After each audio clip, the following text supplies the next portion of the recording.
and thanks for joining a WIFR live stream. We do have some breaking news to share with you. The Rockford Public School Board has voted unanimously to approve a new contract with the teachers. Let's toss it over to WIFR's Daniel Burbank. And Daniel, how quick was that vote out there tonight?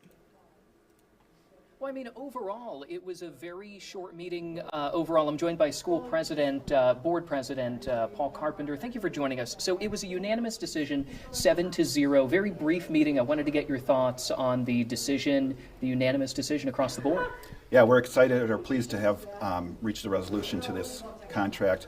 This contract negotiations, they were never about whether or not we value teachers. It was about how best to value our teachers in the constraints of the fiscal realities of the district that's largely funded by property tax dollars. So we're pleased to, that we were able to come to an agreement within the parameters that the board had determined. And there was a lot of bargaining back and forth. I mean, this is something that started basically last year, and mid last year too. What was really the final decision or the moment where you all were able to come to an agreement with the Rockford Education Association? Well, there were a number of things that we were working on where I was bargaining throughout that time, and so I wouldn't say there's any one thing that that was the straw that pushed it across, but it's a number of things getting into place that people can agree to.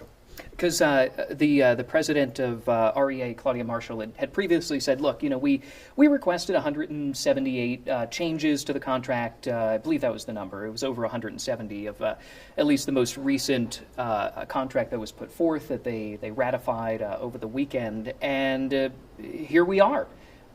Do we know what the process will look like going forward from RPS's perspective so that, when 2028 comes around, something similar doesn't happen? Well, I assume that we'll start negotiating again, prior to the end of that contract, and hopefully we'll be able to come to an agreement as quickly as possible. I know it seems like it takes a long time to reach these agreements, and obviously we all want agreements to be done faster than they end up being. I don't think it's not unprecedented for an agreement to take, go into the next school year. And obviously would like to have it done sooner, but we'll work on that in the future. Closing thoughts, anything that we did not discuss from RPS's perspective? So this contract is really a historic investment in our teachers. The school board and the district has provided $50 million in additional funding over the course of this contract. And that's more than was provided in the 10 years previous to this contract. It's a historic commitment to our teachers, and it's something that the board feels the teachers have earned and deserve. Well, Mr. Carpenter, thank you for doing this interview with us. Jake, that is the latest out here, so we're going to send it back to you over in the news.